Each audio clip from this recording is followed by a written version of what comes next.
السلام علیکم۔ آج ہم بات کریں گے کہ جو ویسٹرن ایجوکیشن سسٹم ہے، جو ویسٹرن ورلڈ کے اندر انلائٹنمنٹ اور جو موومنٹ ہوئی تھی اس زمانے میں، اس کا جو ایکچول اوریجن ہے یہ ٹوٹلی انڈیجنس تھا، ٹوٹلی انڈیپینڈنٹ تھا، یا اسلام کا امپیکٹ اس سسٹم پہ تھا کہ نہیں؟ اور دوسری یہ بات ہے کہ ایکچولی آج کل یہ آرگیومنٹ بنائی جاتی ہے کہ اسلام آپ کو بیکورڈ رکھتا ہے، اور اسلامک ورلڈ ویو جو ہے وہ ان چیزوں سے آپ سے دور رکھتا ہے، سائنس سے، میتھمیٹکس سے، ان چیزوں سے جن چیزوں کو ہمیں آج کل جو انسان کو بہت ضرورت ہے۔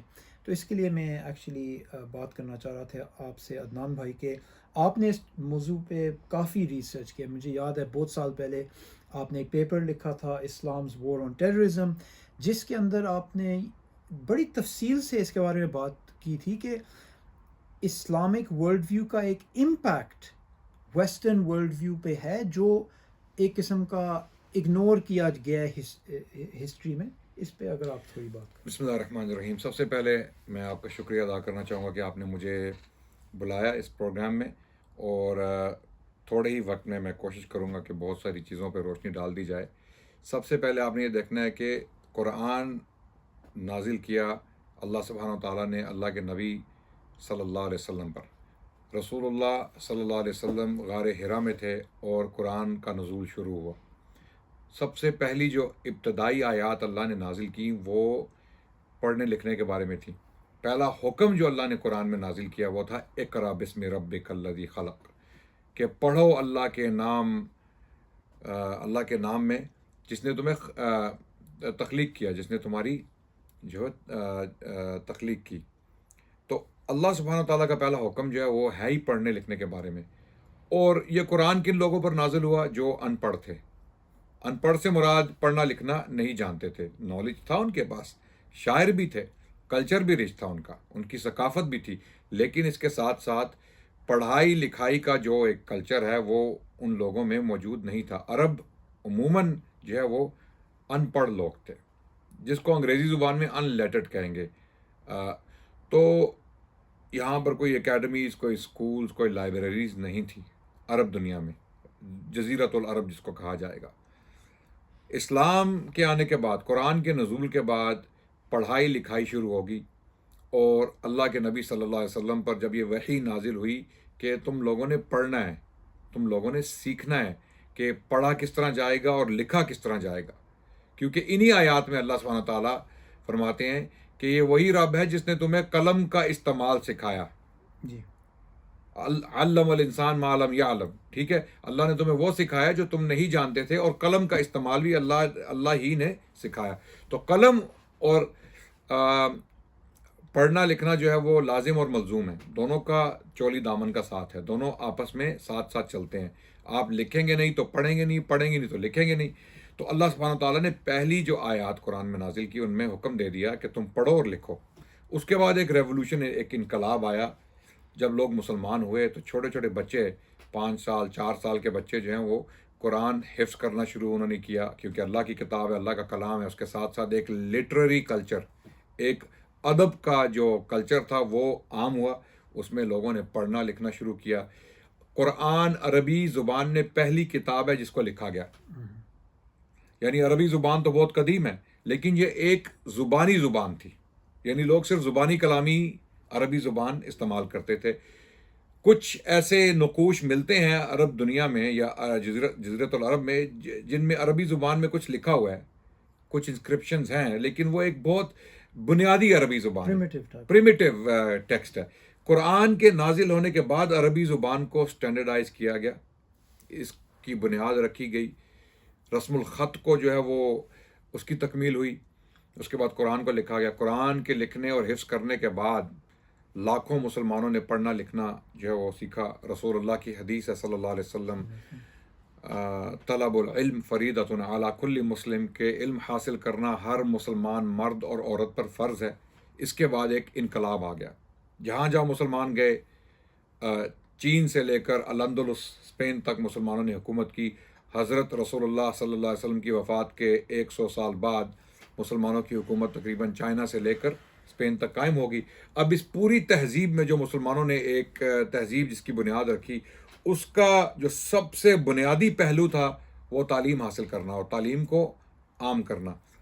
اللہ کے نبی نے یہ بھی فرما دیا، خیرکم من تعلم القرآن وعلمہ، تم میں سے سب سے بہتر شخص وہ ہے جو قرآن سیکھے اور اس کو سکھائے. تو آپ کیسے سیکھ سکتے ہیں جب تک آپ کو پڑھنا نہ آئے یا آپ کو لکھنا نہ آئے؟ تو پڑھائی لکھائی کا جو کلچر ہے وہ قرآن ہی سے جو ہے وہ شروع ہو گیا. تو اس کا نتیجہ یہ ہوا کہ بہت ساری کتابیں بعد میں مسلمانوں نے پڑھی، پھر ان کو لکھا. جو دوسری تہذیبیں تھیں، ہمسائی تہذیبیں، مثال کے طور پہ ہمسایہ تہذیبوں سے میری مراد ہے روم کی تہذیب اور ایران کی تہذیب، تو ان کو بھی مسلمانوں نے پڑھا. جو بہت ساری کتابیں پہلی تہذیبیں یا ان کے لوگ پیدا کر چکے تھے ان کو پڑھا، پھر ان کو پڑھنے کے بعد سمجھنے کے بعد ان کے اوپر تحقیقات لکھیں، تشریحات لکھیں، ان کو جہاں پر وہ غلط تھے ان کو صحیح کیا اور جہاں پر وہ صحیح تھے اس کو انڈورس کیا، اور اس کے بعد یہ کتابیں پوری دنیا میں پھیل گئیں. اور یہ میں بہت بڑی کہانی جو ہے وہ آپ کو ایک مختصر سے اس سیشن میں بتانا چاہ رہا ہوں. تو یہ بہت ساری کتابیں جب لکھی گئیں، لائبریریز بنائی گئیں. بغداد میں بنو عباس کے دور میں بغداد ایک ایسا شہر بن گیا جہاں پر لوگ دور دراز کے علاقوں سے آ کے تعلیم حاصل کرتے تھے. صرف اسلام کی تعلیم ہی نہیں حاصل کرتے تھے بلکہ اس کے ساتھ ساتھ کیمسٹری، میتھمیٹکس، بایولوجی. اس موضوع پہ میں آپ کو ایک سیکنڈ کے لیے روکوں کہ کوئی سیکولرسٹ یا جو آپ کہہ سکتے ہیں اورینٹلسٹ، وہ یہ کہہ سکتے ہیں کہ ایکچولی یہ جو لوگ تھے جو سائنس کو پڑھ رہے تھے یا ٹرانسلیشن کر رہے تھے یا یہ کر رہے تھے، یہ تو ہیریٹیکل لوگ تھے، یہ تو آرتھوڈاکس مسلمان نہیں تھے. اور یہ تو جو مسلمان ہیں وہ تو صرف قرآن پہ فوکس کر رہے تھے یا کیلنڈر پہ فوکس کر رہے تھے. ان چیزوں پہ یا جو بینیفیشل اس قسم کی چیزیں ان سے ان کا تعلق نہیں تھا. اس میں کچھ حقیقت بھی ہے اور کچھ جو ہے وہ جھوٹ بھی ہے، افتراء بھی ہے. مثال کے طور پہ حقیقت کیا ہے؟ اس دور میں، اسلام کے ابتدائی دور میں، حساب کا جو علم ہے اس کو شک کی نگاہ سے دیکھا جاتا تھا، کیونکہ حساب کا علم جو ہے وہ کچھ ایسی ایکٹیویٹیز میں استعمال کیا جاتا تھا جو کنٹروورشل تھیں، جو متنازعہ تھی. مثال کے طور پہ الکمی، ایسے فارمولے تیار کرنا جن سے آپ کوئی ایسی چیزیں بنا لیں جو ممکن ہے غیر اسلامی ہوں، مثال کے طور پہ. یا علم فلکیات، ایک تو علم نجوم ہے نا اور ایک علم فلکیات ہے. علم فلکیات کا کوئی اتنا بڑا ایشو نہیں تھا جس کو ایسٹرونومی کہتے ہیں، لیکن علم نجوم جو تھا جس کو ایسٹرولوجی کہتے ہیں، فیوچر پریڈکٹ کرنا، مستقبل کے حالات بتانا جن کو ہم نجومی کہتے ہیں، اس کے لیے حساب جو ہے نا میتھمیٹکس استعمال ہوتا تھا. تو میتھمیٹکس کو جو ہے وہ تھوڑا سا بدنام کر دیا گیا کہ کیونکہ میتھمیٹکس استعمال ہو رہی ہے علم نجوم کے لیے تو شاید میتھمیٹکس کو بھی جو ہے وہ شک کی نگاہ سے دیکھا جائے. لیکن دوسری طرف وہ لوگ بھی تھے جنہوں نے یہ لائن جو ہے وہ کلیئر کر دی. جس طرح امام غزالی نے یہ ڈسٹنکشن آپ کہہ سکتے ہیں، انہوں نے پاتھ فائنڈرز ایک کتاب ہے جم الخلیلی کی، وہ یہ آرگیو کرتا ہے کہ ان جیسے لوگوں نے ان کو ڈسٹنکٹ کیا کہ یہ چیز ٹھیک ہے اور یہ چیز غلط. بالکل، انہوں نے پھر وضاحت کی کہ حساب کا جو علم ہے وہ اچھا علم ہے اور استعمال کیا جا سکتا ہے. اور اسلام میں ایکچولی اس کی اہمیت ہے. بالکل، اللہ تعالیٰ قرآن میں ذکر کرتے ہیں الشمس والقمر بحسبان، کہ چاند اور جو سورج ہے وہ اللہ نے ایک حساب کے مطابق ان کو جو ہے وہ معلق کیا ہے خلا میں. تو اس سے یہی ثابت ہو کہ اللہ سبحانہ تعالیٰ یہ سمجھانا چاہ رہے ہیں کہ حساب کی اہمیت ہے. اگر آپ حساب کو نہیں سمجھیں گے تو آپ کس طرح سمجھیں گے کہ چاند اور سورج کو اللہ نے معلق کیا ہوا ہے ایک حساب کے مطابق.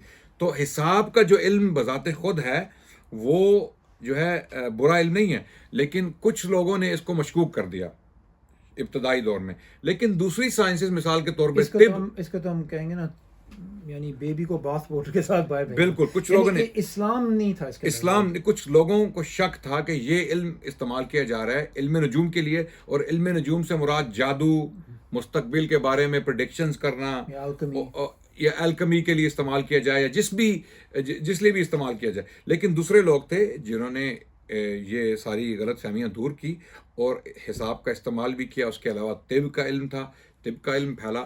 مسلمانوں نے یونانیوں سے طب اٹھایا، ان کی کتابوں کے ترجمے کیے اور پھر ان کو پھیلایا انہی طب کی کتابوں کو علماء نے بھی پڑھایا، خود بھی پڑھا. یعنی یہ ایک جو آئیڈیا کچھ سیکولرز یا کچھ لبرلز پاکستان میں خصوصاً اور دوسری اردو اسپیکنگ دنیا میں عموماً پھیلانے کی کوشش کرتے ہیں، یہ آئیڈیا کہ بھئی یہ جو سائنسدان تھے جن کو ہم پروگریسو کہتے ہیں، اور یہ لوگ جو تھے وہ ملحدین تھے یا جو ہے آرتھوڈاکس مسلم نہیں تھے. جو آرتھوڈاکس مسلمز تھے، علماء، محدثین، فقہا، وہ ان لوگوں کے خلاف تھے. یہ بات غلط ہے، یہ تاثر بھی غلط ہے. بلکہ بہت سارے علماء، محدثین، فقہا جو ہیں وہ نہ صرف اسلامی تعلیمات حاصل کر رہے تھے بلکہ ساتھ ساتھ وہ طب کا علم بھی حاصل کرتے تھے، منطق کا علم بھی حاصل کرتے تھے. منطق سے مراد لاجک بھی پڑھتے تھے. کچھ لوگ تو فلسفہ بھی پڑھتے تھے. علم الکلام پڑھ کے اسلام کا دفاع کرتے تھے. مثال کے طور پہ بعد میں علم الکلام جو ہے وہ مجروح ہو گیا اس کے استعمال کی وجہ سے، کیونکہ علم الکلام جو ہے وہ کچھ جو ملحد بھی ہیں وہ بھی استعمال کرتے تھے. اس میں کوئی شک نہیں کہ بغداد کے شہر میں ہر قسم کے لوگ موجود تھے. جب بغداد میں یہ ایکٹیویٹیز ہو رہی تھیں 9ویں صدی عیسوی میں یا 10ویں صدی عیسوی میں، جب بغداد دنیا کا سب سے بڑا شہر بن گیا اور دنیا کی سب سے بڑی لائبریریز اور اکیڈمیز بغداد میں تھیں بنو عباس کے دور میں، اس دور میں ہر قسم کے لوگ وہاں موجود تھے. علماء بھی تھے، محدثین بھی تھے، فقہا بھی تھے، اس کے علاوہ ملحدین بھی تھے، اور ایسے فلسفی بھی تھے جو ملحد تھے. ملحد سے مراد منکرین خدا، جو خدا کو بھی نہیں مانتے تھے. یہودی بھی تھے، مسیحی بھی تھے، ہر قسم کے لوگ تھے وہاں پر.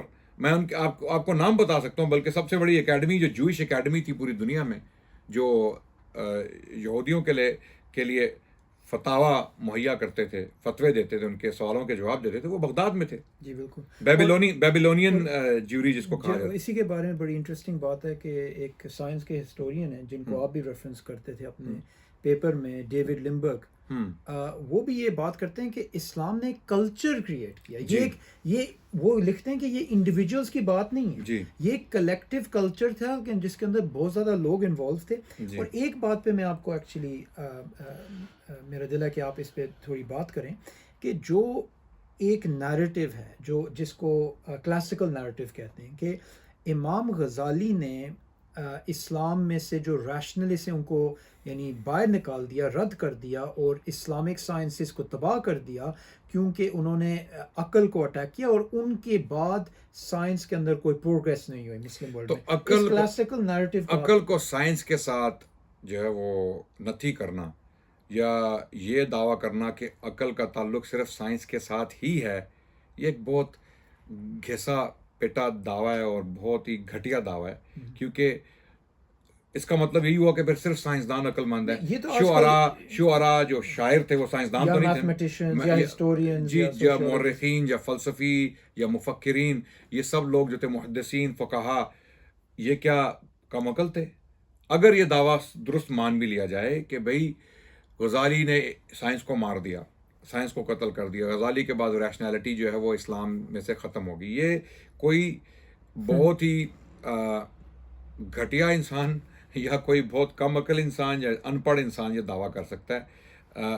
کوئی عقل مند پڑھا لکھا جس نے تاریخ پڑھی ہو وہ یہ دعویٰ نہیں کر سکتا. کیونکہ غزالی کے بعد اسلام کی جو انٹلیکچوئل تاریخ ہے اس میں اتنے بڑے نام ہیں کہ یہ لوگ شرما جائیں گے ان کے نام سن کے. میں آپ کی بات بالکل اس پہ اگری کرتا ہوں، مگر اس موضوع پہ بات کرنے سے پہلے کہ امام غزالی کے بعد ہمیں آپ کہہ سکتے ہیں اسلامک سائنسز کا پیک تو ان کے بعد میں آیا، اس کے بعد ہم کر سکتے ہیں. مگر میں غزالی کی جو وفات ہے وہ سن 1111 عیسوی میں ہوئی. جی نہیں، اس سے پہلے میں آپ سے یہ پوچھنا چاہتا ہوں، ٹھیک ہے ان کے بعد ڈیفینیٹلی ایک کلاسیکل نیریٹو غلط ہے کہ اس کے بعد یہ چیز ہوئی، مگر امام غزالی نے کیا کیونکہ اس کے اوپر بھی میرے خیال سے بات ہونی چاہیے. کیونکہ یہ الزام لگایا جاتا ہے کہ وہ فلسفی کے خلاف تھے، وہ سائنس کے خلاف تھے، وہ میتھمیٹکس کے خلاف تھے. اور خاص طور پہ ادھر پاکستان کے اندر ہمارے ایک فزسسٹ بڑے MIT سے آ کے تو وہ ہر موضوع پہ بات کرتے ہیں، انہوں نے بھی کلاسیکل نیریٹو کو پروموٹ کیا ہے. تو انہوں نے کیا ہے، امام غزالی نے کیا ایکشنز لیے تھے جن کے اوپر یہ الزام لگتے ہیں؟ امام غزالی نے فلسفے کے رد میں کتاب لکھی، تحافت الفلاسفہ. فلسفی کے خلاف یا فلسفی کوئی فلسفرز کے خلاف نہیں لکھی؟ انہوں نے فلسفی کی ایک اپروچ کے خلاف، جو فلسفے کو ایک طریقے سے پیش کیا جا رہا تھا ان کے دور میں، جس کو ایک فلسافیکل ٹریڈیشن تھا، ویو پوائنٹ کو، جس کو کہتے ہیں ہم ایرسٹوٹیلین لاجک.